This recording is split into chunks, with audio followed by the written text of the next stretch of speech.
All right, thanks for staying with us. Now, referencing an academic research by Okechukwu, government exists primarily to provide services that will make life worth living, and governance at the local level plays a crucial role in ensuring the effectiveness and provision of public goods to the vast rural population.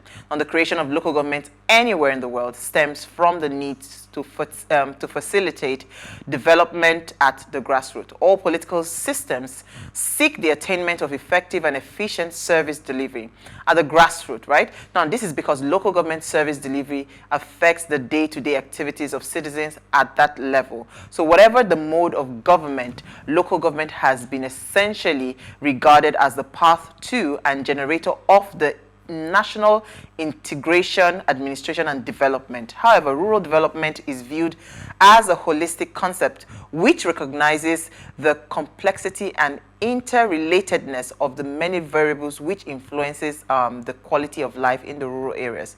It is a complex process which involves the interaction of economic, social, political, cultural, technological, and other situational factors. So how do we begin to build a sustainable and a thriving local government area in Nigeria? Now, please, let's hear what you have to say. Remember, you can join the conversation. Send us an SMS or WhatsApp to 081-803-8663.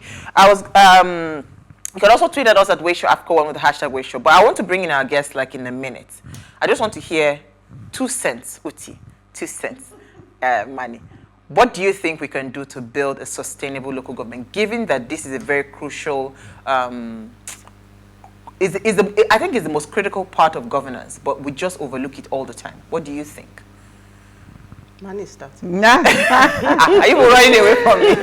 Oh my God. What's your question? Sorry. Okay. Okay, so what the local government is about is they were created to bring the government to the grassroots so that we get their participation, in a political space. So what we need to do is to ensure that they are doing what they are supposed to be doing. And holding them accountable. Yes, holding them accountable. It's as simple as that. And I think, okay, go ahead.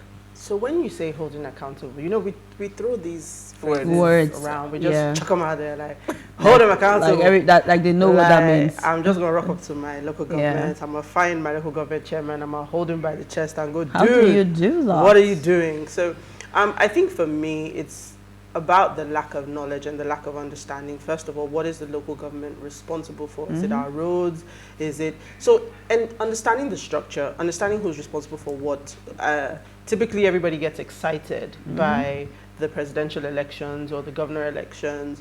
But the things that really matter, which is down to the local government, as you put it, this is what affects where you live, how you live, healthcare, education, all of these things down to the basics are down to the local government. Do we understand that? Do we understand how important it is? If we did, perhaps the elections at the local government level would be the most important to each and every one of us. Absolutely. But yeah, like I said, do we understand what they're responsible for? And I said it before and say it again. Do we have avenues for holding people accountable? It's not just sound bites. Hold them accountable. Yeah. How do we do it? We have one here. I want to ask question. Now, Ibrahim Babajide, Obanikoro, popularly called IBO, is a politician and the representative of the Etiosa Constituency. He was the director of the Youth Involvement Koro Youth Campaign Organization between 2006 and 2007. From his active involvement in political mobilization, IBO got a firm grasp of the grassroots politics.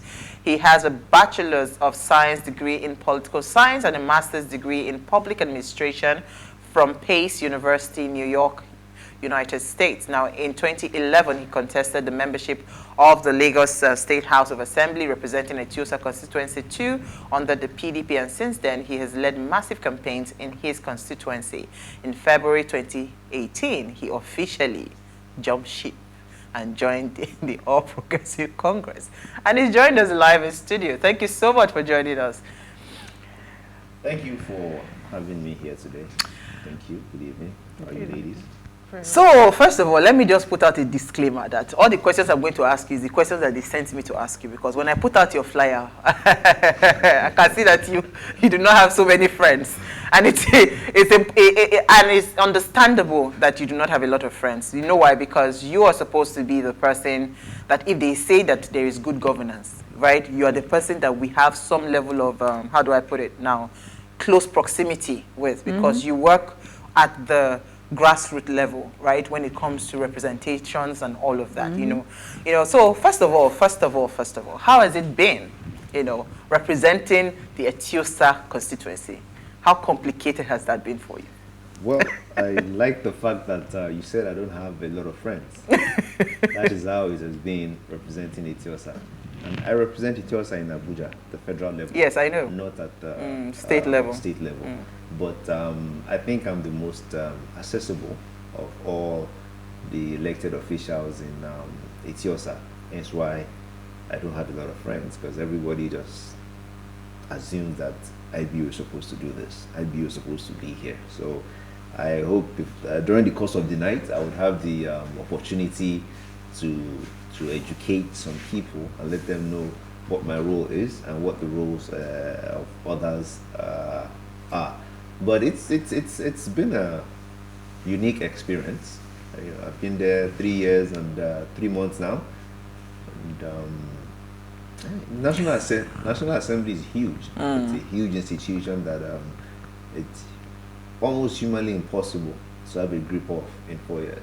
Okay, so I want to stay on that education, because that was the first thing Uti had mentioned about ignorance. A lot of us are ignorant as to who does what when it comes to governance. Everything, if there's a bad situation or whatever is going wrong, it's either we're saying, governor, or this or that. We do not actually break it down to your constitutional responsibilities, as you represent us in the House of Representatives, right, the federal level.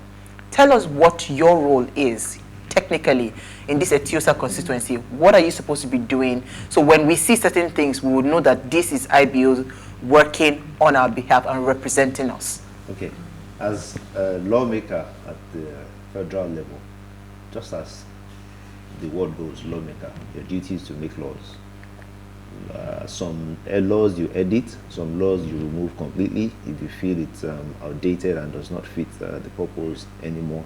You introduce new ones that you feel we can live with.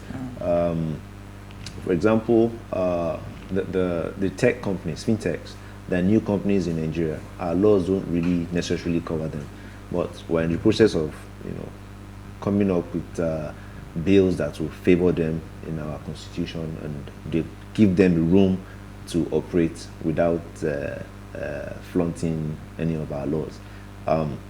So that's pretty much the role of a legislature: make laws, also appropriate the national budget to the executive arm of government, and then we oversee the functions of the executive arm of government and the judiciary arm of government, but majorly the executive arm of government, to ensure that whatever it is that was put in the previous budget is executed. And that's why you have so many committees in the National Assembly to oversee.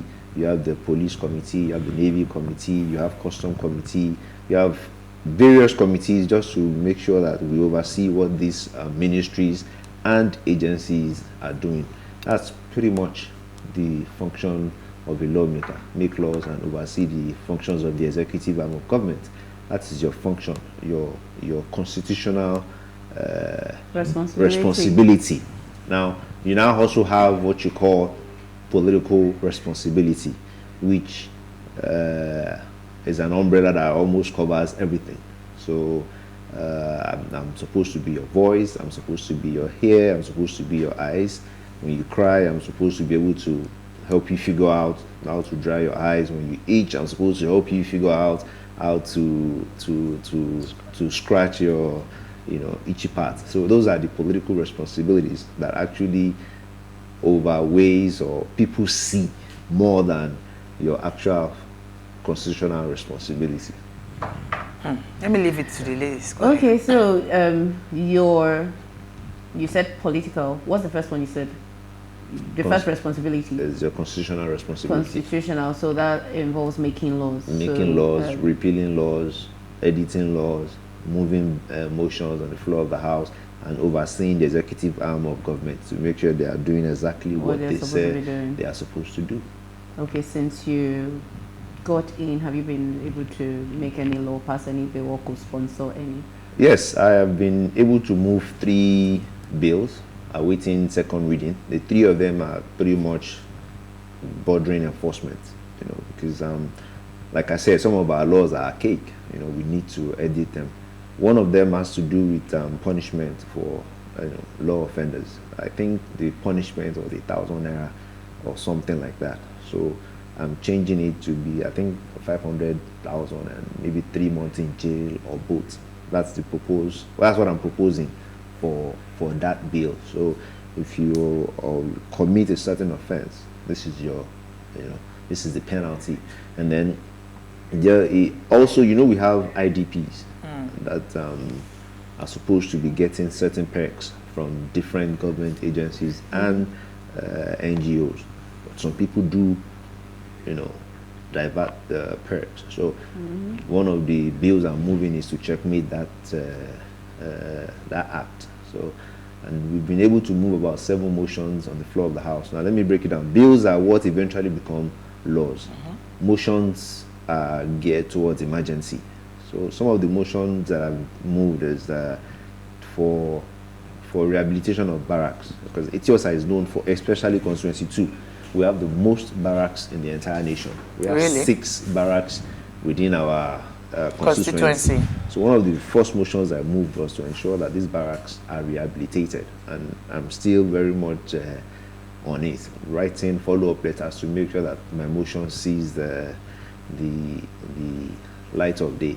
And a second motion that we moved is on the airport. If you're flying out or flying in, be it local or international, you will see all these planes that have been abandoned across the runways. I've moved the motion that all these planes should be evacuated. Have you moved anyone that touched the heart of the people? Like, we know you're doing the whole plane, you're doing the offenders. Anyone that has touched the hearts, of your people. If you look, like I said, my constituency has the most barracks. Have you been to any of the barracks before? If you have been to any of the barracks, you understand why I moved that motion. It touches their lives directly. And these are police barracks.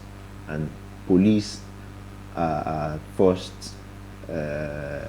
defense line within our communities. So what motion was moved? To make sure that the barracks is rehabilitated, so that when they go home, they can sleep comfortably. When they want to shower, they can have a decent shower. So is it at the motion stage, the bill stage, or where are we? No, it's a motion. We've moved the motion already. It's now waiting for Nigerian police to act and move in and start renovating these barracks. Okay. It's a life-touching I know, motion. I've been to the barracks there. You've been to the barracks. Very touching. It's not a good sight. So, would you class Etiosa, in view of our topic, would you class it as a sustainable and thriving LGA, and why? Because I live in Etiosa and I have a lot to say. Would you? I didn't hear you. Would you class Etiosa as a sustainable and thriving LGA? Sustainable, that we know we have divided Etiosa into 4. You have Ikoyabali in the LCDA, you have Uruvi, you have Etiosa West and Etiosa East. So which of the 4 are you talking about? All 4 make up Etiosa. All of them. When you say sustainable, what do you mean by? Let's even say thriving. Thriving, actually, yeah. Sustainable, because you gotta, before you talk about sustainability, you have to thrive first. Talk about thriving. So, would you class it as a thriving LGA? Why I say so is because it's probably one of the most, apologies to the rest of Lagos, it's one of the most significant local governments in Lagos. It's the fastest growing. Yeah. Well, so there you go.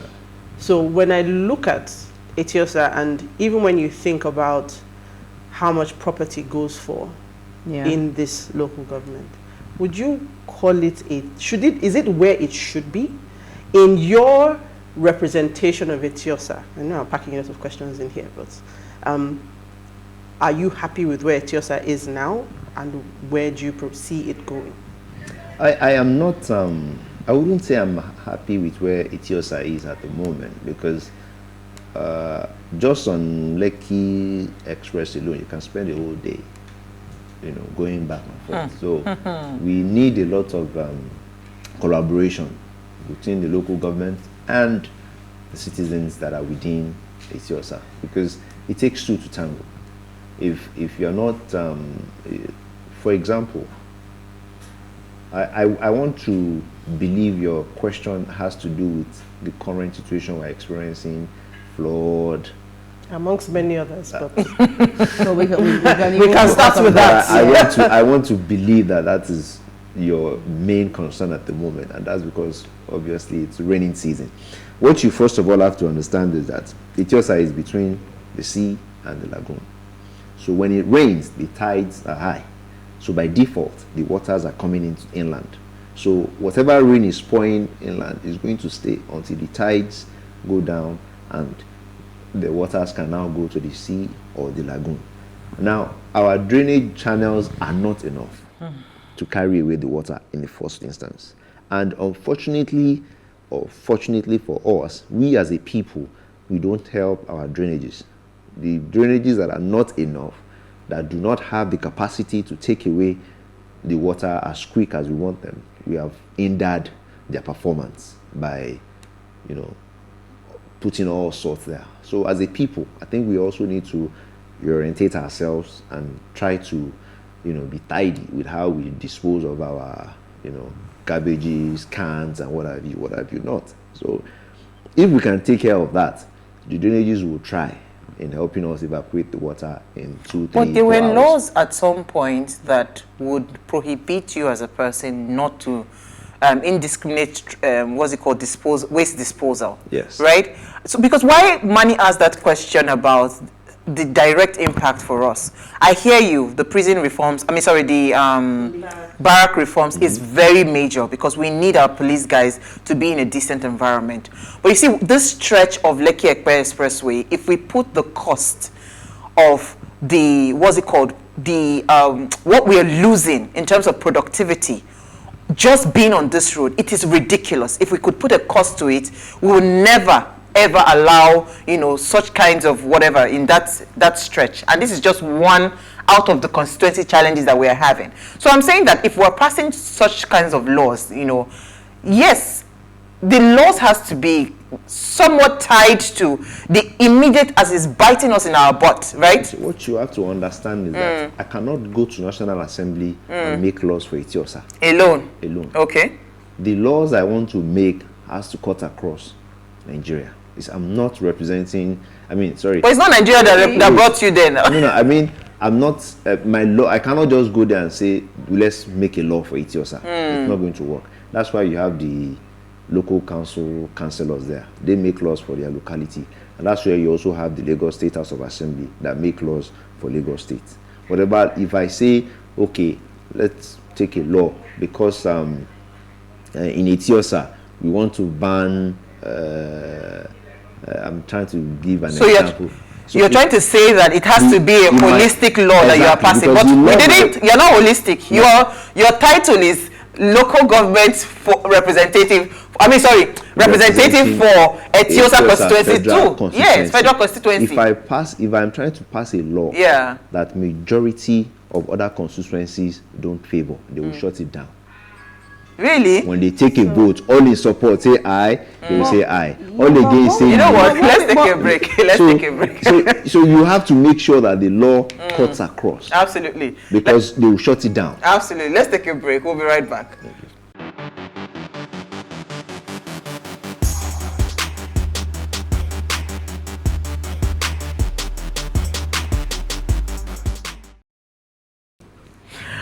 All right, thanks for staying with us. Such a drama today. Now, if you just tuned in, we're discussing grassroots governance, right? We're asking how do we build a sustainable and thriving local government area. Now, we have Honorable Ibrahim Babajide Obanikoro with us. Now, please, let's hear what you have to say. Remember, you can join the conversation. Send us an SMS or WhatsApp to 081-803-4663. You can also tweet at us at WasteShowAfrica1 with hashtag WasteShow. All right, so before we went on a break, you're trying to explain that because you represent us at the federal level, there are certain kinds of laws that must come across as a national concern. That's what you're saying. That's what I hear you say. Okay, so maybe we should move move that aside, right? And just, move towards, because it's important that since you're talking holistically, you're talking national now, a lot of governance or a lot of challenges that we face today at the level of governance, right? We know that a lot of local representatives and all of, they're not doing what they're supposed to, because if we had great representation and we had people actually doing the job at that local level, right, we would see a better overall success when it comes to governance in Nigeria. So if you say that we want to start looking into building something that is good, how would you assess it, and how would you start, where would the process start from? Building, what do you mean, building something? Building something that is sustainable and thriving, like across the nation. Where would we start from? From local government. You have to start from the bottom up to try and, because this foundation has to be solid to put anything on it. So local government is your first point of call in any sane society that you go to. Now, is Etiosa sustainable? Yes, it's sustainable. And that's one of the reasons why at the local level, the government in its best wisdom divided it into 4 so that we can best micromanage Etiosa as a local government. And the 4 local governments are thriving differently in their own pace. Now, you have different issues. In Ikoyi-Obalende, the flood is majorly as a result of proximity to water, and our drainages are not, like I said, as effective as they should be, partly because we have clogged it. Now, if you go to Etiosa East and West, you have different dynamics there. Part of the reason there is that somebody bought a piece of land and decides to build without giving consideration to the coming drain channel. So he just blocks it with his wall. And so I like that part that you're talking. I remember you started off with your oversight function, and part of it is to create laws, right? Yes. How are we creating an effective legislation, structure, and how are we creating effective execution, right? A friend of mine came into the studio yesterday, and she said that the amount of flood that they've experienced at this Freedom Way and all of that, it had never happened before. But all of a sudden, I think recent times, people started building houses at the canal, or on the canal, or whatever it is. And all of a sudden, there's massive flood that we're seeing that is happening. Today now. Yes. So you are supposed to be making laws, right? How are we creating those laws and building a more effective legislature in Nigeria? Now, you see, what we also have to understand is that I don't think our problem is legislation. Okay. The laws are there. Okay. It's usually execution okay. That is the problem. Now, first of all, we don't have enough enforcement agencies to enforce our laws. And I believe we also don't have enough holding facilities to hold offenders. Now, in like I was saying that it's difficult because as a people we're extremely difficult to manage ourselves as a people. Now, if somebody has bought a piece of property and wants to build on it, irrespective of what they are not following the physical planning structures, laws, and even the environmental, simple basic environmental laws, they are not following it.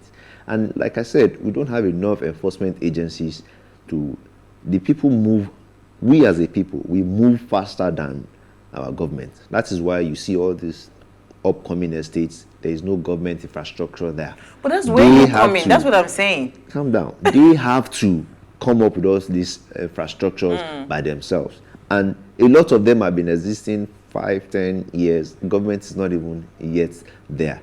In that kind of situation, those are private estates. I cannot go into their private estate domain and tell them what to do and what not to do. They won't listen. Yeah, they won't listen to me because it's a private enclosure. It's like you can't come to my house and tell me what to do and what not to do. But the town planning agents have the right to do that. The town planning agents have the right to do that. They can do that. But they are not doing it. It's not that they are not doing it. Like I said, they've not gotten to the extent at which we as a people have moved. We've moved faster than the government. Understandably so, because Etiosa is the fastest growing LGA. LGA. So what are you doing People to are moving. solve this problem? Because there's a problem. That is the executive arm of government. Okay, Okay, so plan. nothing now. There is a plan that I'm sure the executive arm of government, they have a plan. And like I said, slowly they are catching up with the development within Etiosa. Okay. That is why in efforts to reduce the traffic, there's a new bridge that is coming up from VGC to divert traffic away from this corridor. It's going to take it right to the Lekki toll. So I when believe will this bridge be ready? No, it's under construction. It's under construction. Yes, so when are we looking at? It's ongoing. So I can't. That one is I'm not his work. So I can't tell you when it will be. So a lot of these functions are functions of the executive arm of government. So you have passed your law and you are waiting for them to execute. Okay. Uti. So I hear you say a great many things that I disagree with. Yeah. Because for starters, to say that we don't have enough law enforcement agencies, you can't build one house in Etiosa without planning permission. Am I right? So even your bridge that you talk about that is an alternative right now, I don't believe that the planning is effective. And why do I say this? Today there are sand filling canals where drains currently are supposed to be. And we have a flooding problem. So the fact is that if we talk about the responsibility of government and the fact that town planning is non-existent, whether it is the fact that we did it and we're not enforcing it, and if we're not enforcing it, we're turning a blind eye to it because I think so. You are building houses, and these estates that we're saying are so-called private property. I don't know the law, you're the lawyer, but C of O still says the land belongs to the government. No, I'm just listening. Once you buy it after a certain year. 99 years. Exactly. So, again, and I don't believe most of the people in Ethiopia have been around for that long, but the reality of it to me is what it sounds like is that we're abdicating responsibility. Thank you. Because there must be town planning. So today I hear that this bridge that is coming was always part of the plan. That's what I hear, I don't know. But every estate that has come up, even when we talk about flooding today, I don't see our flooding problem being a tide problem where water is coming in. Our flooding problem is that the precipitation that comes down, there is nowhere for the water to go. Yeah. Where I live, groundwater comes up when it rains. And as quickly as it comes up when it's raining, you probably live in a place that is sandfield. Well, that's what I'm saying, but I'm even coming somewhere. When you live where it's sandfield, it's only normal. So I'm not disagreeing. That's what I'm saying. That groundwater comes up when it rains. And very quickly, when the rain... And it's not groundwater that is coming up. It's the rain that is meeting the water on ground and nowhere to go. So it's not even that. So there is water that goes where it's supposed to go, right? But you agree with me that in 3-4 hours, the water goes? That's what I'm going somewhere. That's what I'm saying. Just the groundwater comes up, right? So if you take a compound, for example, and you take the roads, the groundwater comes up in your compound. Whether you have paving stones or you have grass, it comes up. And very quickly, like you said, the water goes down after it rains. But on the roads, we have a good drainage network. So the water goes away. But everywhere you find that there's pools of water, it's because there is nowhere for the water to go. Definitely. Now, us saying that we have an inadequate drainage system, it's because the responsibility of ensuring that everybody that builds connects to a master plan of drainage does not exist. That is not the responsibility of each individual builder. There must be somebody in the government, a responsibility. It's not even laws. There must be an organization, a body that or somebody that says, you have a town planning agency, you have somebody. I mean, youth go to school and I hear that very many people that are studying town planning. So there must be somebody that says, this is where roads should go. I mean, when we want to break, we can break. So if drainage is such a huge problem for us, then we should be able to break. So just to say that a lot of the things that you said, I kind of see that. I'm not sure how I'm agreeing with it because it's not. But so let's move away from... An architect or an engineer designs a house and does not have where to channel the drain. So where does the drain go? But that's my point. So I'm saying that before I get permission to why build, is it allowed? Right? So I go to an estate. Today you have people that buy chunks of land, they sell service plots, they build an estate. Exactly. Before you carve a stone in that estate, there is somebody that should say, because Lagos wasn't all built at once. That's why I said that people are moving faster than the government. Yeah, but when you say that, it then imagines that I can build without planning permission, and that is not the case. And then we continue to have when this problem. people are moving faster than the solution? government. You go to Lagos State government, they will give you approval to build. All these new estates usually go with plans, approved plans. Usually, they've mapped out their road, they've mapped out their drainage. They're just waiting for government to eventually come. That's why you see that majority of all these estates don't have electricity facility. There's no transformer or any line bringing power there. So that's the point now. Should the government allow them to do that? Because it creates a bigger problem. It creates a ripple effect. You block a place where drainage should go, or in your plan, we don't even have drainage. What we build is gutters, and we hope that the water evaporates, because our water doesn't go anywhere. We have drainage. You know what? You just said now. You said before that the government that is building the bridge, they are even blocking the canal. So the government. No, it's not government that is blocking the canal. Who is blocking the canal? Private Okay, so because we have like 2 minutes Under the watch of the government. that's why I said we don't have enough enforcement agencies. So at your level, because Yes. you are the ones helping to tell the government that this is our problems, right?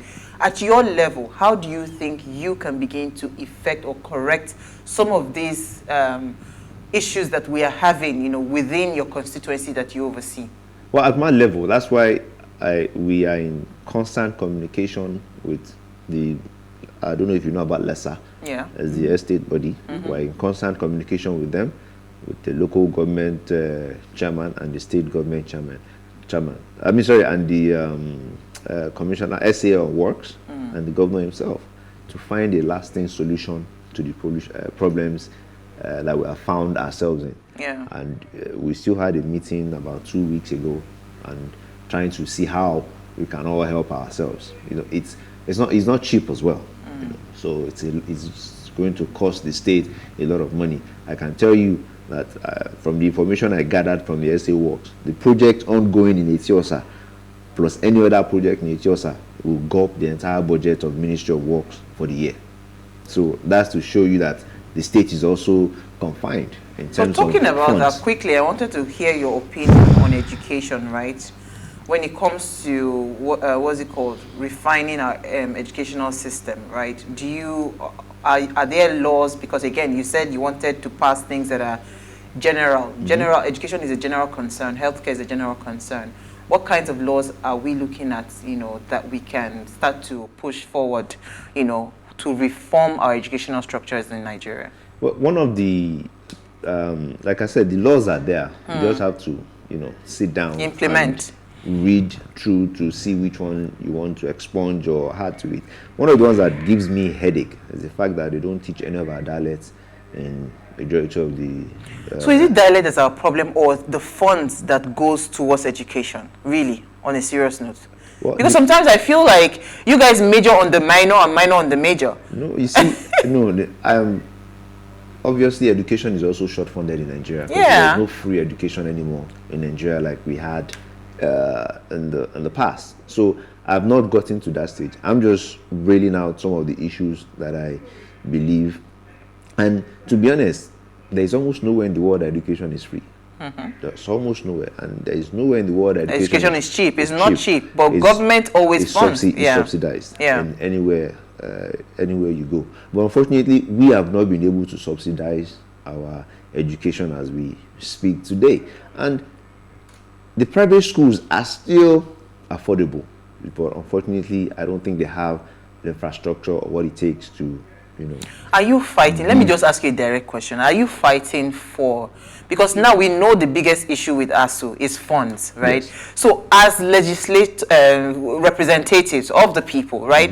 What is the House doing about pushing, like getting the government, right, the executives, to start to look in the direction? You just said something very interesting now, that the entire budget for works is going into one constituency, right? Yes. If you look at the budget, it will go. Federal, yes, state. I'm saying state, right? It's going into one constituency. So I'm saying that, can we not also find a way to prioritize education and push funds towards education in Nigeria? Is the House ready to help the Nigerian people to push those kinds of conversation to the fore? I think about a month or two ago, even if not that long, Mr. Speaker was still, that is national number 4 citizen of the nation, was still involved in this ASU strike, trying to find a lasting solution to it. So it's an executive issue that I also don't have the nitty gritty of it. So it's beyond